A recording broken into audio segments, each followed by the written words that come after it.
మాటలు మరొకసారి మనము చదువుకుందాం. వీరితో కొంతమంది స్త్రీలను, యేసు తల్లి అయిన మరియయు ఆయన సహోదరులను ఏక మనసుతో ఎడతెగక ప్రార్థన చేయుచుండిరి. ఇది పెంతెకోస్తు దినానికి ముందు జరుగుతున్న విషయాలు ఆ లేఖనాన్ని బట్టి మనం జ్ఞాపకం చేసుకుంటున్నాం కదా. పరిశుద్ధాత్మ దేవుడు భూమి మీదకి దిగి వచ్చిన దినమును పెంతెకోస్తు పండుగ అనే విషయాన్ని మనము జ్ఞాపకం చేసుకున్నాం కదా. కొత్తగా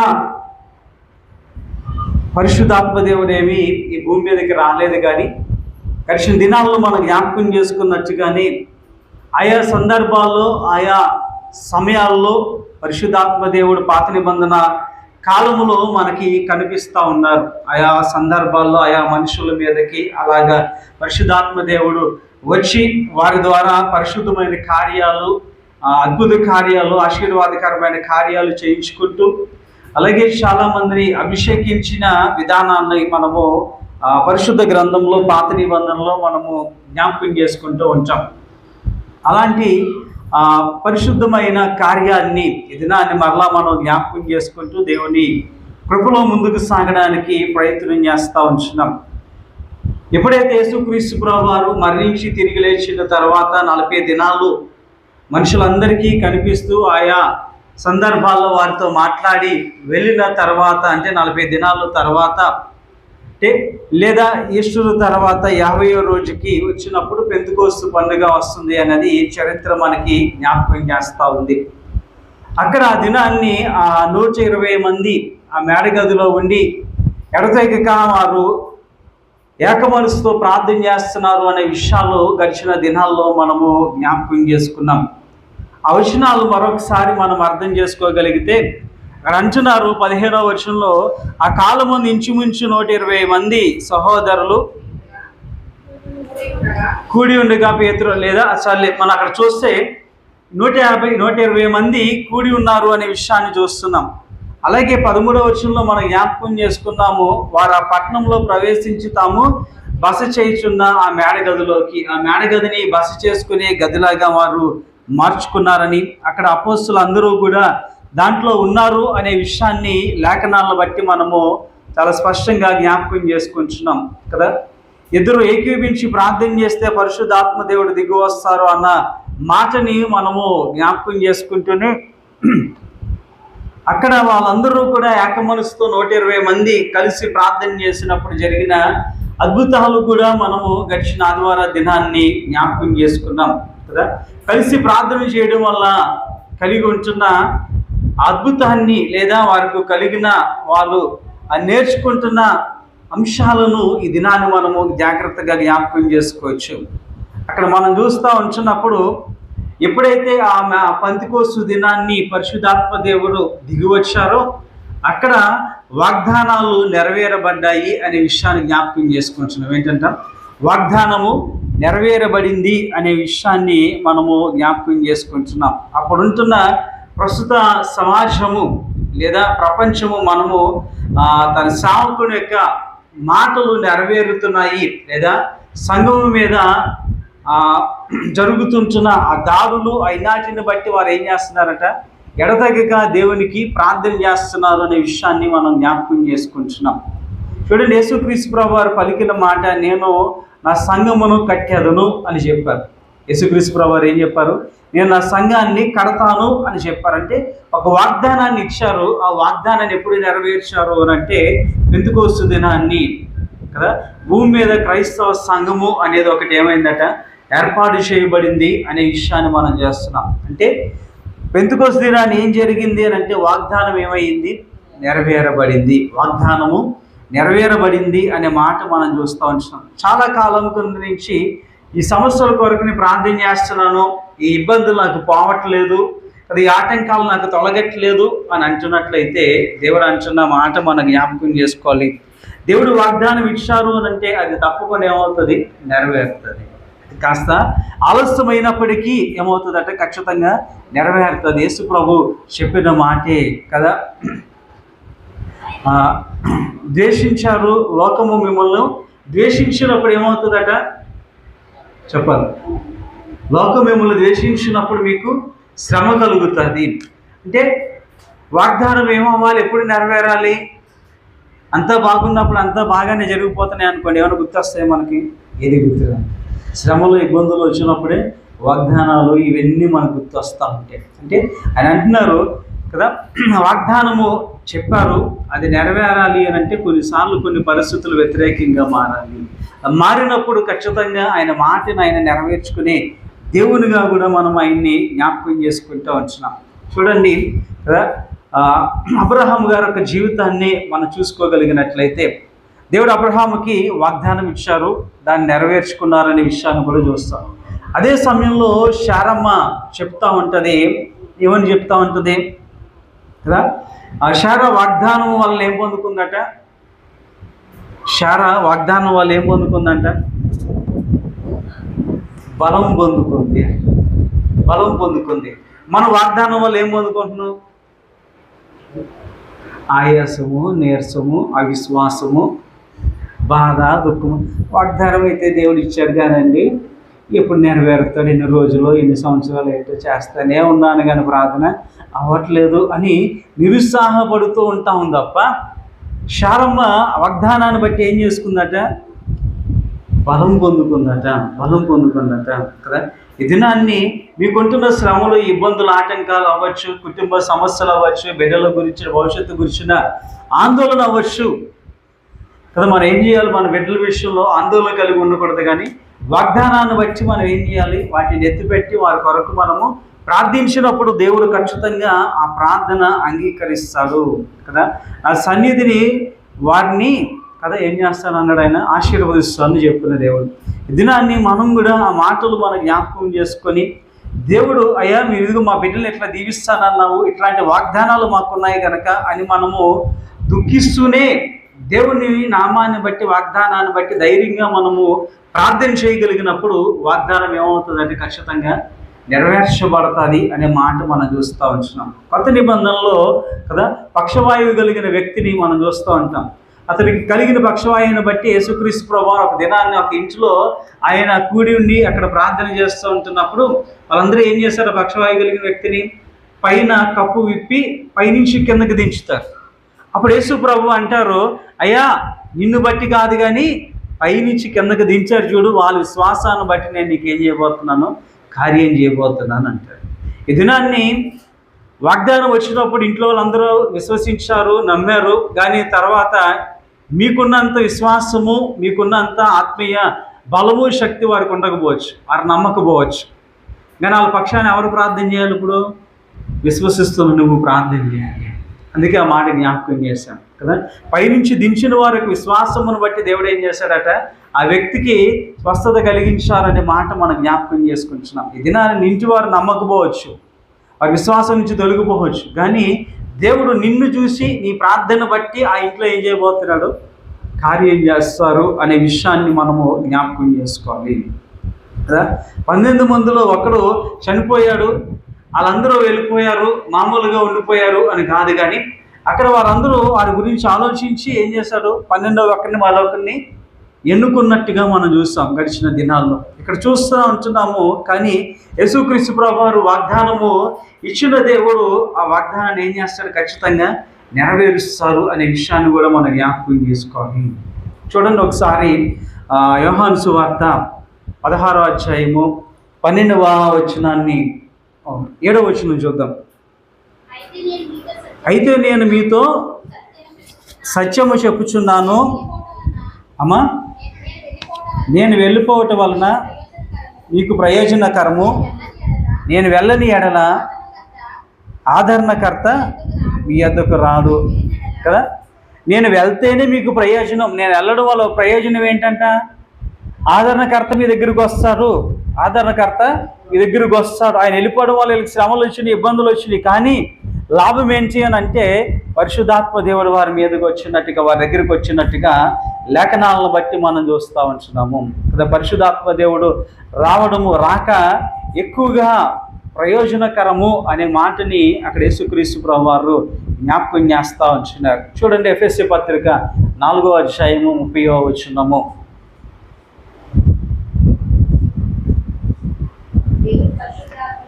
దేవుడు పరిశుద్ధాత్మను దుఃఖపరచకుడి విమోచన దినము వరకు ఆయన అందు మీరు ముద్రింపబడి ఉన్నారు. ఇక్కడ ఏమంటున్నారంటే పరిశుద్ధాత్మ దేవుని మనం ఏం చేయకూడదంట, దుఃఖపరచకూడదు.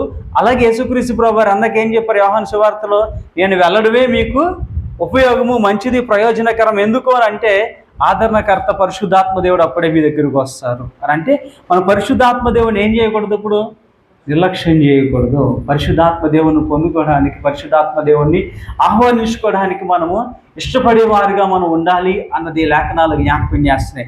ఎందుకు ఆయన్ని మనం పొందుకోవాలి అని అంటే ఇక్కడ ఎఫెసీ పత్రికలో మనం చదువుకున్నాము, విమోచన దినము వరకు ఆయన యందు మీరు ఏమై ఉన్నామంటే మనము ముద్రింపబడి ఉన్నాము. పరిశుద్ధాత్మ దేవుని బిడ్డలుగా మనం ఏమయ్యామట, ముద్రింపబడి ఉన్నాము కనుక ఆ నిర్లక్ష్యం చేయకూడదు. అలాగే పరిశుద్ధాత్మ దేవుడు వచ్చి ఏం చేస్తారయ్యా అంటే వాగ్దానాలు ఏం చేస్తాడు, నెరవేరుస్తాడు. ఏ వాగ్దానం అయితే ఉండిపోయిందో, నెరవేరకుండా ఉండిపోయిందో అది ఎప్పుడు నెరవేరుతుంది అని అంటే పరిశుద్ధాత్మ దేవుడు నీలోకి వచ్చినప్పుడే, పరిశుద్ధాత్మ దేవుడు నీలోకి వచ్చినప్పుడే అనే మాటను మనం చూస్తున్నాం. లూకా సువార్త 11వ అధ్యాయము 13వ వచనం కూడా చదవండి. పరలోకమందున మీ తండ్రి తన అడుగువానికి పరిశుద్ధాత్మను ఎంతో నిశ్చయముగా అనుగ్రహించిన నేను. ఇప్పుడు మనమేం అడుగుతున్నాం, ప్రభా నా అప్పులు తీర్చండి, నాకు ఆరోగ్యం దయచేయండి, రేపు పొద్దున్న పిల్లలు మళ్ళీ మంచి ఎడ్యుకేషన్ కావాలి కనుక, మంచి తరగతులకు వెళ్తారు కనుక, ఉన్నత తరగతులకు వెళ్తారు కనుక, ఫీజులు కట్టుకోవడానికి ఆర్థిక వనరులు కావాలి అని ఇవన్నీ అడుగుతూ ఉంటాం. కానీ ఏం అడగట్లేదట. కానీ అక్కడ ఏమంటున్నాడు, పరలోకమందున మీ తండ్రి తాను అడుగు వారందరికీ ఆదివారం దినాన్ని జ్ఞాపకం చేసుకుందాం. పరిశుద్ధాత్మ దేవుడు ఎవరిలోకి వస్తారు, ఆదివారం చెప్పాము. ఈ మధ్యలో చెప్పాలి, గుర్తుందా, ఆదివారం మీరు రాలేదండి అని అన్నమాట. మీరు అందరూ ఆదివారం వచ్చారు అమ్మా. ఇంకా రెండు మాటలు చెప్పాను, పరిశుద్ధాత్మ దేవుడు రావాలి మనల్ని మీదకి, పరిశుద్ధాత్మ రావాలి అని అంటే పేతురు గారు 2 మాటలు చెప్పారు. మారు మనసు, అది మరి మాకు స్టార్టింగ్ ప్రాబ్లం ఎవరో ఒకరు చెప్తా ఉంటే అందుకే మేము దాన్ని పట్టుకొని వచ్చేస్తాం.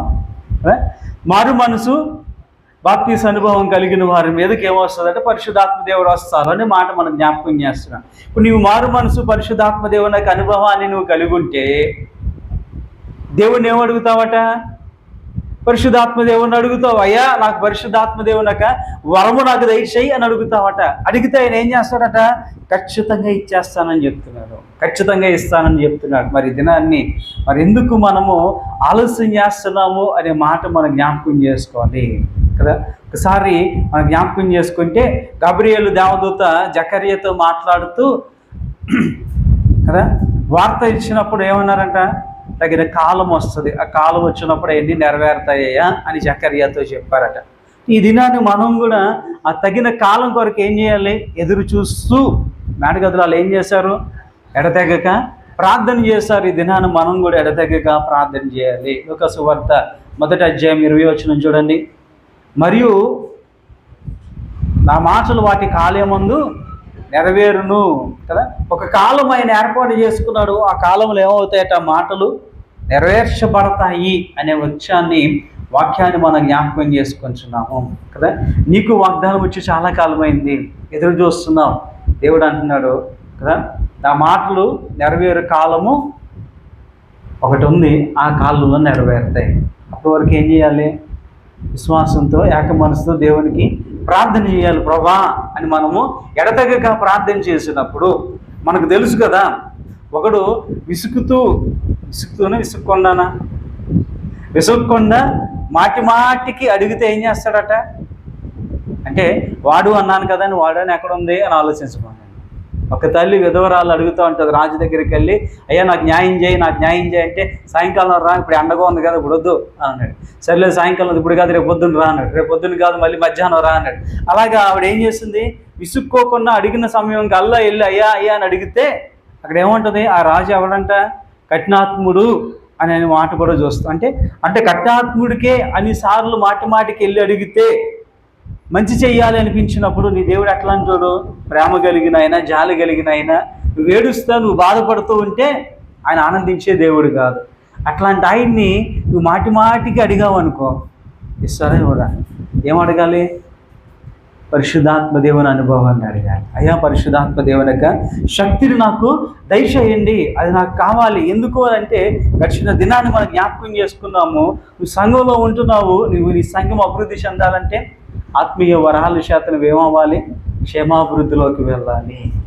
ఈ సంఘం అభివృద్ధి చెందాలి అంటే పరిశుద్ధాత్మ దేవుని యొక్క వరముల చేత నువ్వు నింపబడాలి. ఆ వరముల చేత నువ్వేమవుతావు? సంఘాన్ని క్షేమాభివృద్ధిలోకి తీసుకెళ్తావు. ఈ దినాన్ని దేవుడు అవే మాటలు మరలా మనకి జ్ఞాపకం చేస్తున్నాడు. పెంతెకోస్తు దినాన్ని ఏం జరిగిందయ్యా అని అంటే, ఒకటి వాగ్దానము నెరవేరింది. వాగ్దానాలు నెరవేరిని. ఎప్పుడు నెరవేరిని? పరిశుద్ధాత్మ దేవుడు వారి మీదకి వచ్చినప్పుడు. నీలోకి కూడా పరిశుద్ధాత్మ దేవుడు వచ్చినప్పుడు నీ వాగ్దానాలన్నీ ఏమవుతాయట?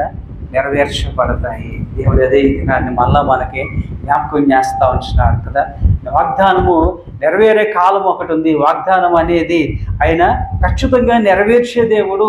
ఎందుకనంటే మనకు తెలుసు ఆయన నామంలో అనేకమైన నామాలు ఉన్నాయి. ఆయన మాట ఇచ్చాడంటే తప్పనివాడు, మాట ఇచ్చాడంటే ఖచ్చితంగా నెరవేరుస్తారు. అట్లాంటి దేవుడు నీకు అదొక మాట ఇచ్చాడు, నీకు ఒక వాగ్దానం ఇచ్చాడు, ఇది చేస్తాను అని. అది చేస్తాడా? చేయడా? ఖచ్చితంగా చేస్తారు. ఆ వాగ్దానాలు నెరవేరిన రోజే పెంతెకోస్తు దినము అనే మాటను జ్ఞాపకం చేస్తూ ఉంటున్నాం కదా. సమైక్య ప్రార్థన యొక్క బలమేంటో తెలుసుకున్నది పెంతెకోస్తు దినము. అందరూ కలిసి ప్రార్థన చేస్తే, ఏక మనసుతో ప్రార్థన చేస్తే దాని యొక్క విలువ, దాని యొక్క శక్తి ఏంటంట? పరలోకంలో ఉంటున్న పరిశుద్ధాత్మ దేవుడు భూమి మీదకి దిగి వచ్చేసాడు. పరలోకంలో ఉంటున్న పరిశుద్ధాత్మ దేవుడు భూమి మీదకి దిగి వచ్చేసాడు. అంటే ఏక మనసుతో నువ్వు ప్రార్థన చేస్తే, ఏకాత్మతో ప్రార్థన చేస్తే వచ్చే బలం ఏంటంట? దేవుడినే నీలోకి రప్పించుకోగలవు. పరిశుద్ధాత్మ దేవుడే నీలోకి వచ్చేస్తారు అనే మాటని మనం జ్ఞాపకం చేసుకుంటూ వచ్చున్నాం. చూడండి, మాట కూడా మనం జ్ఞాపకం చేసుకుందాం. అపోస్తలుల గారి గ్రంథం 2వ అధ్యాయము 3వ వచనం చూడండి.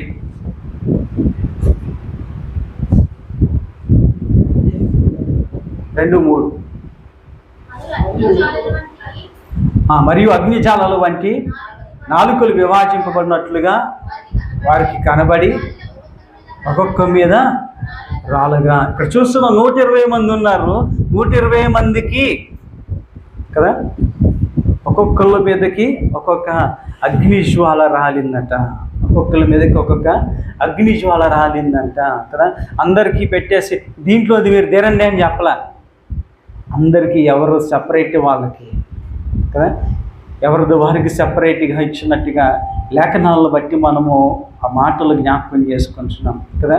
ఈ వాగ్దానం నెరవేరబడాలి అని అంటే ఆ మాటలు మనం చేస్తున్నాం. ఖచ్చితంగా ఆయన నెరవేర్చే దేవుడు కదా. సంఘమంతా చేస్తుంది కాబట్టి సంఘానికి కావాల్సిన చేసే దేవుడే కాదు, నీకేం కావాలో కూడా ఆయన నెరవేర్చే దేవుడు. అక్కడ 120 మంది ఉన్నారు. 120 మంది మీదకి 120 అగ్ని నాలుకలు విభజింపబడి ఎవరి మీదకి వారికి సెపరేట్గా వారి మీదకి అభిషేకం చేత దేవుడు నింపారు అనే విషయాన్ని ఆ లేఖనాలను బట్టి మనం జ్ఞాపకం చేసుకుంటూ ఉంటున్నాం. ఈ దినాన్ని మనం అనుకుంటూ ఉంటాము కదా. మనందరం చేసే ఆ ప్రార్థనలు ఏంటి అని అంటే, ప్రభా నన్ను కూడా వాళ్ళకలాగా చేయవా, నన్ను కూడా వీళ్ళకలాగా చేయవా, నన్ను కూడా వీళ్ళకలాగా వాడుకోవా, నన్ను కూడా వాళ్ళకలాగా అభిషేకించవా అని అంటే కదా దేవుడు ఒప్పుకుంటాడా? అలా అయితే మరి 120 మంది మీదకి 120 విభజింపబడిన ఏంటంట అగ్ని నాలుకలు వచ్చాయి. ఒక దినాన్ని ఒక సేవకుడు ప్రార్థన చేస్తున్నాడట, అయ్యా నన్ను బిల్లి గ్రహం గారిలాగా అభిషేకించవా, ఆయనకి లాగా నన్ను వాడుకోవా అని అంటే దేవుడు ప్రత్యక్షమై ఆయనతో మాట్లాడుతూ చెప్పారట, అయ్యా ఆల్రెడీ ఒక బిల్లి గ్రహం నాకు ఉన్నాడు కాబట్టి నాకు బిల్లి గ్రహం అక్కర్లేదు, నేను నిన్ను సపరేట్గానే చూడాలనుకుంటున్నాను అన్నారట. అర్థమైందా? మనమేమనుకుంటాం, ఆ పాస్టర్ గారిలాగా వాళ్ళకిలాగా పాడాలి, వాళ్ళకిలాగా చదవాలి, వాళ్ళకిలాగా చెప్పాలి, వాళ్ళకిలాగా పరిచయం చేయాలి, వాళ్ళకిలాగా ఇంత పెద్ద సేవకుడు అయిపోవాలి అని అంటే దేవుడు అంటారు, నేను నిన్ను అలా చేసుకోలేరు, నేను సపరేట్గానే చేశాను. అదే నా సేవకుడికి కూడా అర్థం కాకపోతే ఆయన చెప్పారట, అయ్యా అలాగంటావు ఏంటి అని అంటే, అవును ఆ సేవకుడు నువ్వు కూడా ఒకటి కాదు. ఎందుకు అని అంటే ఆయన వేలుముద్రలో నీ వేలుముద్రలు ఒకటేనా? కాదు కదా. అంటే ఆయనకి ఇచ్చింది ఆయనకు ఉంది, నీకు నీకు. నిన్ను వేరుగా చూడాలంటున్నాను, ఆయనకిలాగా నిన్ను చూడాలని నాకు ఆశ లేదు. నిన్ను వేరుగానే చూడాలి. నీకు లాంటి వాడు ఇంకోటి ఎవడు ఉండకూడదు, అది స్పెషల్గానే నిన్ను చూడాలనుకుంటున్నాను అని దేవుడు ఆ దినాన్ని మన జ్ఞాపకం చేస్తున్నారు. 120 మందికి ఒకటే వాగ్దానం వచ్చిందా? ఒకటే లాంటి వరాలు వచ్చినాయా? లేదు. ఎవరు సామర్థ్యతను బట్టి వాళ్ళకి ఒక్కొక్కటి వచ్చింది. మన గడిచిన దినాన్ని కూడా చదువుకున్నాం. ఇక్కడ ఆత్మీయ వరాలు ఎన్ని ఉన్నాయి? 19 ఉన్నాయి. ఎన్ని ఉన్నాయి? 8 ఉన్నాయా? 9 ఉన్నాయి. వెరీ గుడ్ కదా. 9 కూడా ఒకటే కాదు కదా, వేరు వేరు వరాలు. అంటే కల్పనకు ఉన్నది మోషేకు ఉన్నది, మోషేకు ఉన్నది కల్పనకు ఉన్నది, స్వాతికి ఉన్నది, వాళ్ళ అమ్మగారికి ఉన్నది, వీళ్ళకు ఉన్నది. ఎవరిది వాళ్ళదే. ఏ అంటే దేవుడు ఎవరినాలు సపరేట్గానే చేసుకున్నాడు. ఎవరు వరము అందే, ఎవరి గిఫ్ట్ అందే కదా. ఇప్పుడు వచ్చినప్పుడు ఆయన అందరికీ వెళ్ళిపోతాడు గిఫ్ట్ ఇస్తున్నప్పుడు. ఫ్యామిలీకి అంత వాడే గిఫ్ట్ ఇచ్చాం, మనకి ఏమంటారు?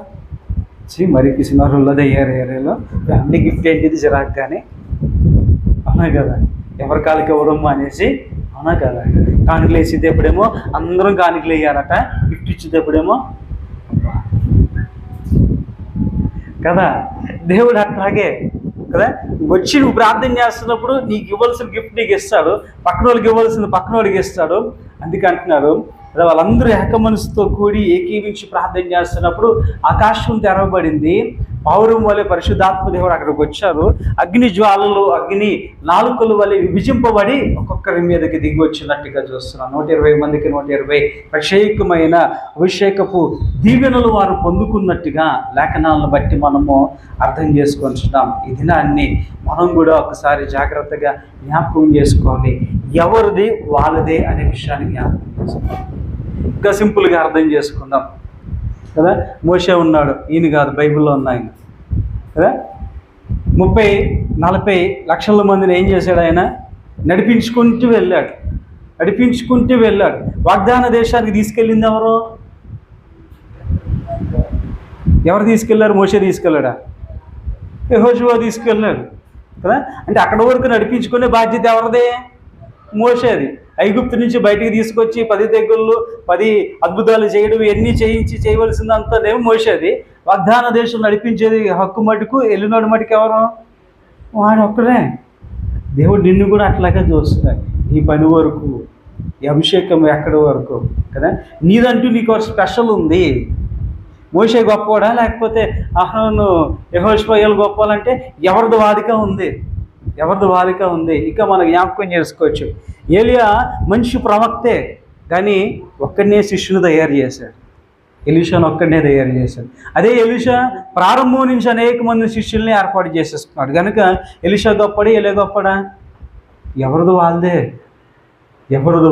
ఇది మనం కూడా అంతే. నీదే, పక్కన నువ్వు పక్కనలాగా ఉండాలని ఆశించక, దేవుడు ఏమో వాళ్ళకంటే ఎక్కువగా నిన్ను ఆశిస్తున్నాడేమో, వారికంటే ఎక్కువగా నిన్ను ఆశీర్వదించడానికి ఆయన ఇష్టపడి ఉన్నాడేమో కదా.